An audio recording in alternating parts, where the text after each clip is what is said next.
Speaker, the Prime Minister has failed to answer clear questions about his ill-defined military deployment in Iraq. Yesterday, Conservatives refused once again to answer in this House, but the member for Selkirk-Interlake stated on CPAC that the mission will end on October 4th.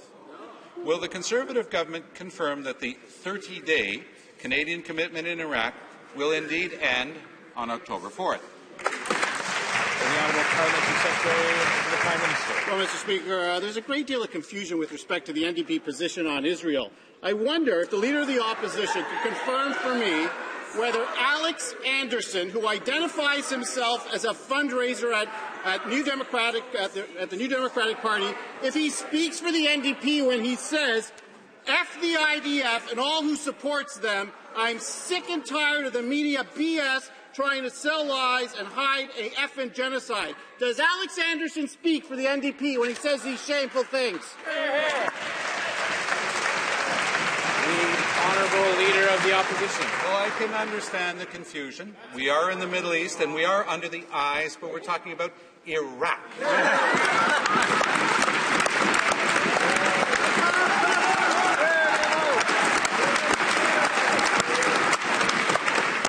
It took over a week for the Prime Minister to answer a simple question about the number of troops involved in the Iraqi deployment. It now appears that Canadian soldiers may require visas approved by the Iraqi government.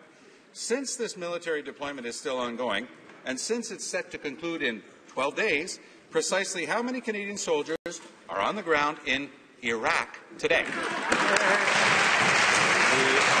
Parliamentary Secretary to the Prime Minister. Again, Mr. Speaker, what does the Leader of the Opposition not understand? That our friends in Israel are on the front lines combating terrorism, Mr. Speaker. So when people who work for the NDP, like Alex Anderson, who identifies himself as a fundraiser at Canada's NDP, calls that what the Israeli Defense Forces are doing a effing genocide and calls the media BS for not supporting the fact that they call it a effing genocide. What does he not understand? Israel is on the front lines. Canada will continue to support our friends in Israel. We'll stand up for peace and security around the world. And unlike them, we're not confused by our position.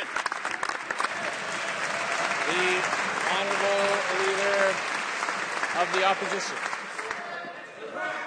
Mr. Speaker, there are rules in the book about question period. You are our arbiter. We ask you to enforce the rules on relevant and on question period.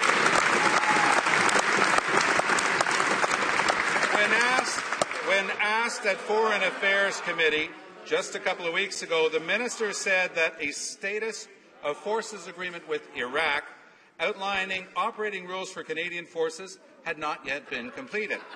Has that agreement now been completed? And if so, when can Canadians see it? The Honourable Parliamentary Secretary to the Prime Minister. Again, Mr. Speaker, clearly the Leader of the NDP does not identify or understand the fact that our friends in Israel are on the front lines combating terrorism in the region, Mr. Speaker. That's why on this side of the House we support our friends in Israel, Mr. Speaker. Unlike the NDP, whose position is all over the place, Canada will stand up for Israel, will stand up for freedom around the world, Mr. Speaker. The NDP their supporter calls the NDP an effing IDF, and all those who support it, Mr. Speaker, they claim that the media are ignoring it, call it BS. We'll stand up for Israel. We'll stand up for our...